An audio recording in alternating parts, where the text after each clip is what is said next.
Hello, hello. Happy Monday. Happy Monday. This Monday, March 13th. My name is Rosella Ide White, and I am the Love Big Coach. I'm so excited to have you with us today as we are continuing our series, Elevate Coaching, a conversation series designed to help you consider new possibilities and create new realities through the power of coaching. So every Monday, Wednesday, and Friday throughout March, which is also Women's History Month, I'll be interviewing a dear colleague and friends as we discuss who they are, how they show up as coach, what coaching means to them, and continue to have conversations, right, about what good coaching is, what coaching isn't, and what is really possible when someone engages a coach. So I am so excited today to introduce you to Rafia Khan, who is a colleague of mine that I've met through the incredible Inner Glow Circle. And we're going to spend some time talking about coaching today, of course, but also a particular type of coaching. So welcome, Rafia. Why don't you tell us a little bit about who you are and what kind of coaching you do? Yeah, hey Rosella, thank you so much for having me. So my name is Rafia. I'm gonna be 36 tomorrow. So I'm a Pisces. Happy early birthday, Pisces. I love my water signs, Pisces. I'm a Pisces moon, so that we're connected. Totally. And so I'm based in Atlanta, Georgia. I grew up originally in the New York, Connecticut area, but so happy to be down south. And I love Georgia and Florida in this area. I think it's going to be a huge part of the US economy and culture. And Atlanta is where I think that I've really entered a new phase of my life. Yeah. Yeah. And I came as a corporate like financial professional working on Wall Street and kind of all about the hustle and the grind. Found myself in a lot of like bad habits, like just drinking too much, a lot of negativity, a lot of just emotional abuse, and not standing up for what was congruent for me. Mm-hmm. Mm-hmm. And so it was so great to like come to Atlanta where I feel like there might be different family values here, different cultural values, where it's really about like how do we like let our individuality, our personalities like stand out. Mm-hmm. And so Mm-hmm. it's like hashtag Atlanta influences everything. Yes, yes. And I love Atlanta. I've done 2 stints in Atlanta. So first, when I first graduated from high school, I went to school in Atlanta, and then I came back years later and was there for about 3.5 years. And Atlanta is like a second home to me for sure. And I love how you talk about it because it's like you have the excitement of all the folks that are coming together, but you also have this Southern way of life that's like, I mean, I don't know. There's something about those of us who live in the South that kind of get that, the Southern way of life. And I think that people forget or don't realize how diverse cities like Atlanta and the Southeast are. Sure. So I totally get Atlanta in terms of why you're there, all of that. So you started off in financial services, right? In finance, and you've already said a little bit about that just being a particular type of environment. So how did you get into coaching? Uh, well, so about 3 years ago, I was kind of in a really like toxic relationship Mm-hmm. and didn't really get out of it till recently. So it was really through the power of coaching that I like rediscovered myself. And the reason I went through a coaching program like Inner Glow Circle was because I was kind of seeking a manual. Like, Mm-hmm. how do I live my best life? Mm-hmm. How do I not just, be like a little brown girl that like, my parents want me to be, or be the, listening, obedient partner that my, spouse at the time wanted me to be? Like, how could I stand up for Rafia? How could I let her live her dreams? Yes. No, I love that. How can I stand up for Rafia? Right. And that's what good coaching does. And a few of my clients, I've had clients that I've worked with who were going through the discernment process of ending a relationship. And I think that it's so important in times of transition, right, to connect with people, whether it's a community, whether it's a coach, but a person or a community that can help you navigate that and recover and reclaim your voice, right? I don't believe in the whole you don't have a voice or all of this. I'm like, no, I think that we've either lost it or we've been struggling because of all the things happening in our lives. So we're disconnected from it. But this notion of reclamation. So you were finding yourself at this point of kind of a crossroads, right? Are you going to continue to be in the patterns and the relationships and the ways of being that are not the most helpful for you? or are you going to choose something different? And it sounds like you chose something different. Yes, and I'm so glad I did. If I could show you guys like the pictures of who I was before and who I am today, it's night and day. Yeah. Yeah. So when you came to coaching, right, it was during this time or as a time you were rediscovering yourself. And so you've had that experience, right, of being kind of the client that's coached through transition. What led you to then become a coach who supports people? And we'll get into the type of coaching you do in a minute, but like what led you then to make that shift? Because initially it was like, I'm looking for this for me. And then that shifted into, I want to do this with other people. Absolutely. At the same time that I was going through the relationship transformation, I actually went through a body transformation. I went and got gastric sleeve because my PCOS was so bad. I wasn't having my menses, I wasn't really healthy skin wise. And so the gastric sleeve was a really good option for me. And so I was able to lose 100 pounds. Wow, Rafia. Wow. Working with nutritional coaches for the first time and like women who had also kind of gone through the same surgery. And, it was kind of my worst fears coming true that like, the world does pay more attention to you when you look a certain way. Wow. And that was a huge realization to me that, we're all living with like maybe old programming, old conditioning that's holding us back from our greatness. Yeah. And there were like significant, I mean, we talked a little bit about this, but you had significant health issues, right? There were things that you had to do for you, right? Decisions that you made in order to find what healthy and what well meant for you. But it sounds like you said, you also had coaching in that.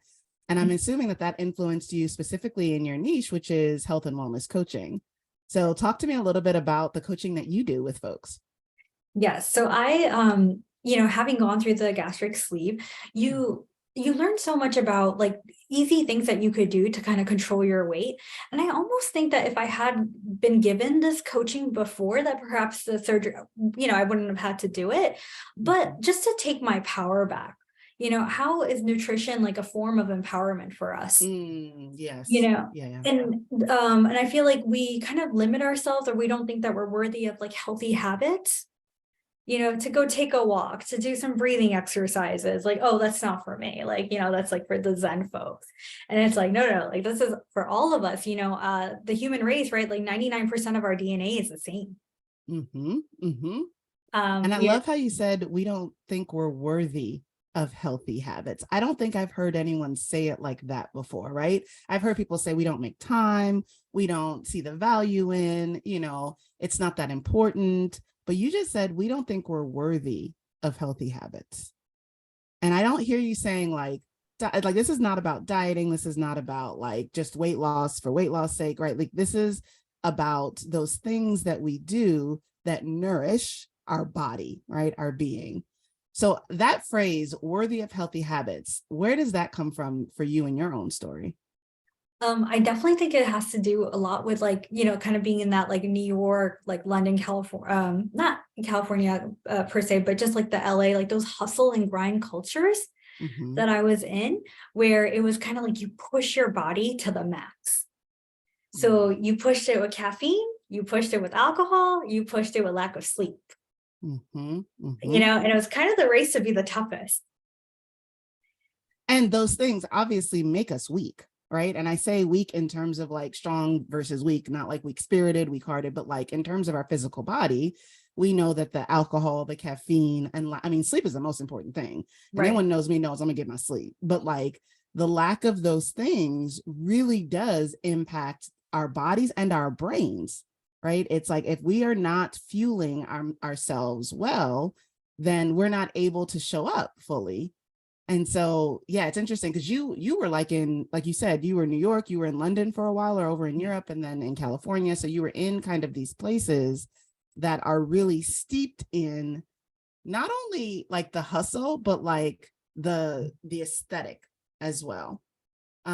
So what is becoming worthy, right? So like with your life coaching, with your wellness coaching, talk to me a little bit about not only what you do with clients, but also you have a particular designation that's called NLP or neuro-linguistic programming. Is that correct? Yes. Yeah. So tell us about that, because you're our first NLP coach. I think we have another one coming on later, but you're the first. So Awesome.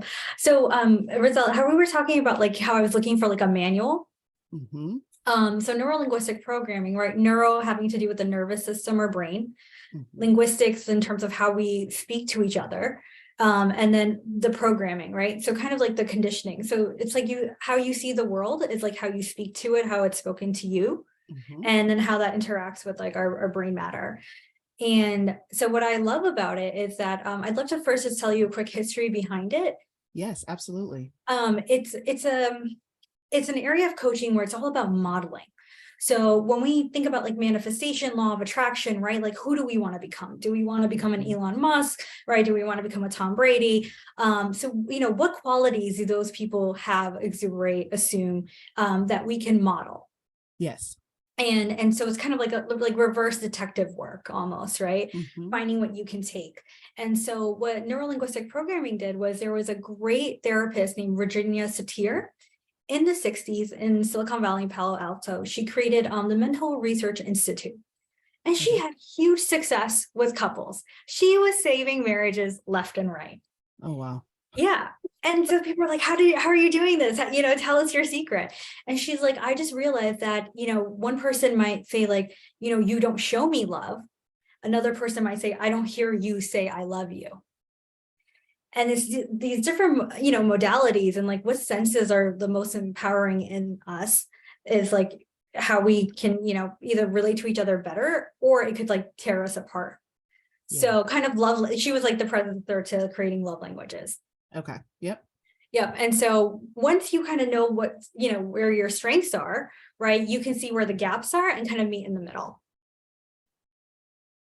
If that makes I sense. love it. Yeah, it does Yeah. make sense. It does make sense. Like I'm like hanging on. I'm ready for the next thing.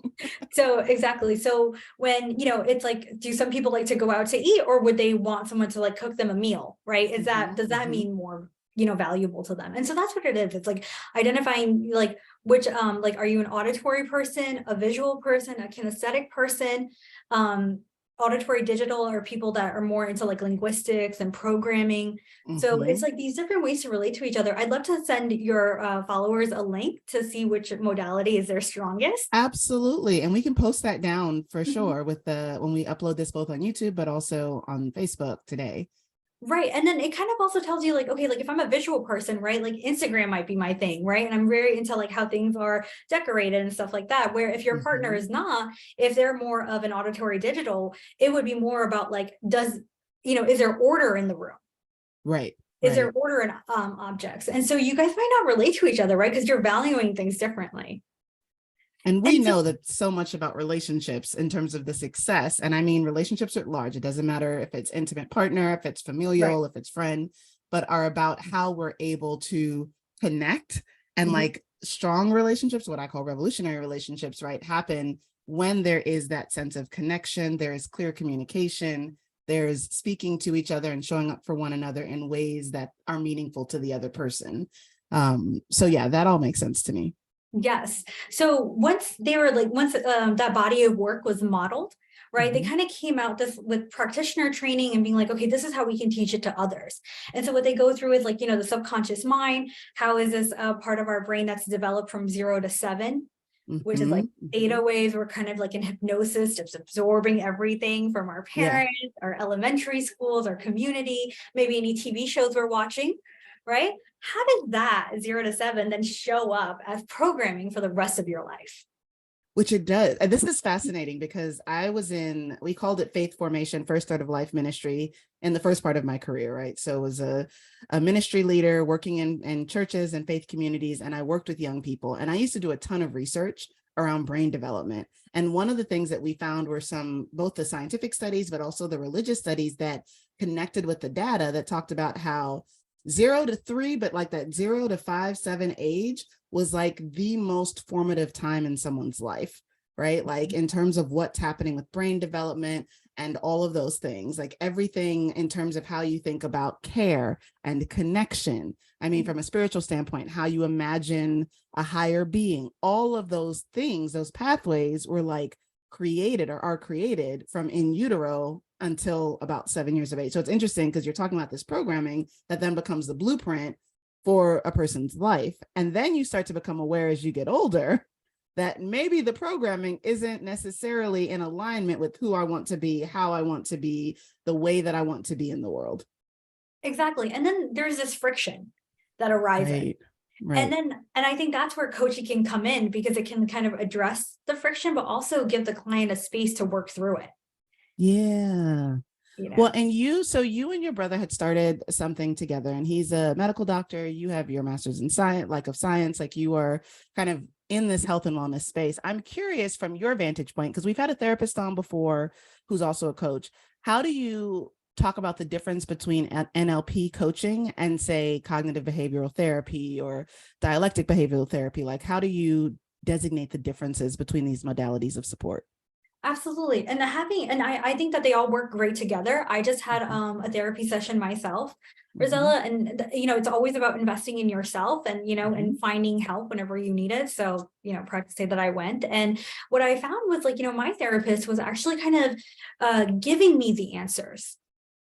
Um Yes, yes. we were talking about, like those days in New York, and kind of like the substance abuse. And so she was kind of spitting at me what was happening to me. Mhm. But she didn't give me a face to kind of reflect. For her, it was like, this is what has happened to you, and now, right, it's like you can move forward, right? And it was kind of more like linear. Yes, yeah. No, that makes a lot of sense, right? As someone who's been in therapy for over a decade now, which is crazy to say, damn near 20 years. Um, it's interesting that I think pure therapists, right, are not asking you questions as much. I mean, they'll ask you a question, but they're giving you the insight. Whereas everything with coaching is ultimately about the coach asking the questions for you to come up with the insight, to first and foremost, I think, empower you and support you in the fact that the answers are within. But also, I love how you talked about at the beginning of this conversation, wanting some type of method, playbook, tool, right? And I think good coaching is giving you tools that then you start practicing in every area of your life, right? So Absolutely. as you started engaging NLP as a practitioner, what did you start to see became possible for folks? So, how we were talking about sleep earlier. Mm-hmm. And so whenever there's a client that wants to lose weight, I always talk to them like, what's your sleeping habit? Like, what are your sleep patterns? Because there's no losing weight if you're not sleeping well. Right, If you're not right. getting those REM cycles, right? And it's like there's a lot of like toxins that are flushed out, even like from a neurological perspective at night for us, right? It's like our Okay. renewal cycle. So what then I use NLP for is to kind of talk about, like, oh, like, if you're not sleeping enough, why? What is your bedtime routine like? What are Mm, the emotions that you have at night? yeah. And it then turns into this deeper conversation about, like, how did my day progress? How are my days progressing, that at night, right? I might be on my phone too much, right? Or I'm not Mm-hmm. drinking enough water. Mm-hmm. And it turns into this larger conversation about, holistically, where am I health wise? Yeah. So we're no longer worried about the number on the scale. We're like, hey, what is my physical existence experiencing today? Oh, that's a question. What is my physical existence experiencing today? Right. Well, hell, when I get up nowadays, sometimes my physical existence is like, oh, that back, or oh, right. But even slowing down enough to start to become reflective on that, because that question, how many of us could answer that question in the moment without practice of saying, like, I am paying attention, right? This is what my gut is doing. And not only this is what my stomach or gut is doing, this is what I did before it for my gut or stomach to be doing this, or this is what I was feeling before that. Like I think it invites us to slow way down so that you start to pay attention to what's happening. And in the slowing down, like, this is the thing that always gets me in the slowing down and the focusing in on these tools, these reflective habits, these resources and practices, you actually get to make more sustained progress. Like, I'm curious about that, like, because it pisses me off that I have to slow down to go fast, or not to go Right. fast, I have to slow down to go far, Mhm. right? Like, I have to slow down to, like, build and to create in ways that are sustainable. So I hear you saying that this is what you do as an NLP certified coach in the kind of the health and wellness field, of inviting people to, like, reflect on the thing that really is going to input, right, their goal or their outcome. Yes. And what I love right there is that you're kind of talking about like, you know, two different rhythms, right? Going really fast and going really slow. And so from Mhm. the NLP perspective, when we talk about those topics, it's actually called like chunking up and chunking down. Okay. Chunking So up and chunking down. Yes. and so so for example, with the sleep example, right, we were focused on weight loss, right? So that's chunking down to the actual number, but the Mhm. healthy habits to get us there, which is sleep, right, would be chunking up, right? Looking at Okay. everything. And so that's, I feel like in biology, they say like everything is like a sine wave, those up and downs. And so I Mhm. kind of felt like the chunking was the same process. It's kind of like sometimes we have our highs and our lows, right? But it's always finding our balance Yeah. and evening out. Always fun. The evening out. Mhm. Okay. So who are your ideal clients? Like who are the people that you work with? Like what are they experiencing? What are they hoping to explore in their lives? What transformation are they seeking? So we are working currently with like caregivers and healthcare workers. Okay. Given the COVID situation, you know, the burnout for caregivers and healthcare workers is at an all-time high Mhm. globally. Mhm. We're seeing so many layoffs in the healthcare sector, which is very ironic, right? Because there's been so much financial pressure downwards. Yeah. Um, and so what we're seeing is that like, you know, moms, dads, right? Caretakers are just so overburdened, right? Taking care of people professionally and then personally at home. Yeah. Yeah. With that burnout, right? Health and wellness might not be their top priority for themselves. Mhm. It might be Mhm. scheduling appointments, it might be, you know, pet care, groceries, and all these different things. And so for us, it was really important to like give back and to be of service to this community that gives so Mhm. much to others. Yeah. And so right now we're helping a lot of nurses, a lot of residents, who are just finding it very difficult to be able to have these conversations openly. Yeah. So the first thing is just to have a conversation, Mhm. right? And then it's the invitation to explore, is there some way of being that you want to embody that would better serve you versus the way of being that you've been embodying because of all the external pressures, all the things you feel like you have to do, you should do. And this is what I think good coaching also does, right? It invites you to consider, right? Not only your fundamental or your foundational framework or the things that have been programmed in you, but also like as you've grown, as you've received these messages, as you have, done all this work to get to a particular place, right? Asking yourself the question of, is this still serving you? Is this what you want, what you need, what will get you what it is or who it is you hope to be, right? And I love that you're doing this work with caregivers. I think we've also talked about we're both in some way, shape, or form caregivers or in that space where we have our parents who are aging, and then I have nieces and nephews. Like we have these family commitments, and I think some of that is also cultural for us, right? We are a Black and a brown woman who culture or family and the collective is important. So how is this translated for you personally, Rafia, right? As you think about the support for caregivers, how does this tie into your caregiving in this season? Absolutely. So my brother is a resident at Columbus, Piedmont in Georgia. And so I'm seeing like a lot of you know, burnout issues with him, like trauma medicine at night and just Mm-hmm. feeling a lack of support. I mean, for residents everywhere. And then my mother has Parkinson's. So Mm-hmm. I'm her caretaker as well. And what I think, you know, I think culturally, right, we're conditioned to maybe believe that like, you know, the family comes first. Right. And as women, Mm-hmm. I'm the eldest daughter, right? It's kind of like Mm-hmm. whatever they need. And Yep. and I'm very happy to do it. But I think that the flip side of the equation, that like, you know, what does, you know, Rafia want? What does she want to do with herself and her time, right? Is always it's easily forgotten.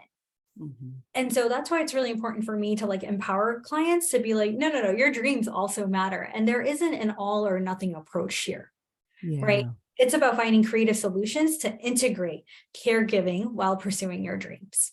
Yep.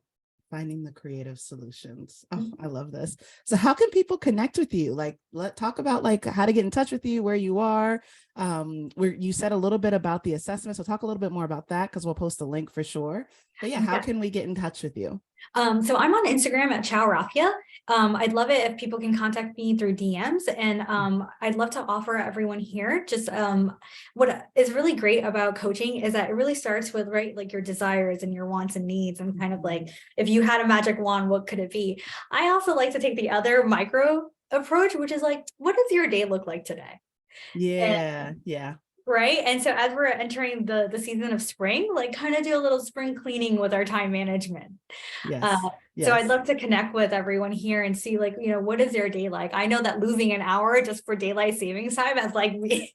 I'm You know completely what? Even you frazzled. saying that, I'm like, because I was telling Rafia when we first got on before we started, I was like, I am struggling. And I'm like, oh, it's also the first day after springing forward. Well, duh.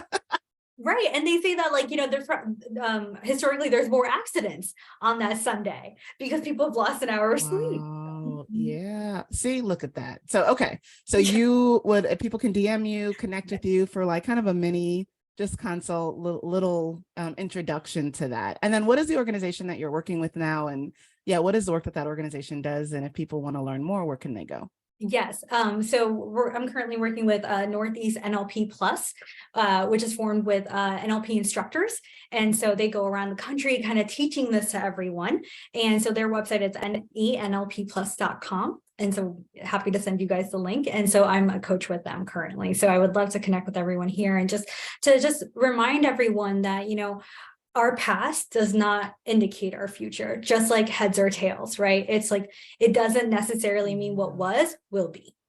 Absolutely. Oh, and that is what coaching can do, right? It can help you recognize that your past does not necessarily, like you said, chart the course for your future, but it helps you reflect on your past and what you can extract from it, learn from it, and let go, quite frankly, because we know that in order to move forward, we have to sometimes lighten our load and shift things out. So, Rafia, it is a pleasure. Thank you so much for joining us today. And for those who are watching, thank you for engaging this conversation, which is a part of the Elevate Coaching series created by yours truly, Rosella Ide White, the Love Big Coach. My singular focus is to nurture more life-giving and justice-seeking love in this world so that we all thrive. And this series is about inviting you to consider new possibilities and create new realities through the power of coaching. Join us again on Wednesday at noon. We are coming to you every Monday, Wednesday, and Friday during this Women's History Month to engage with female coaches who are doing some incredible and groundbreaking work in this industry. So thank you so much for joining us today, and we'll see you soon. Bye-bye.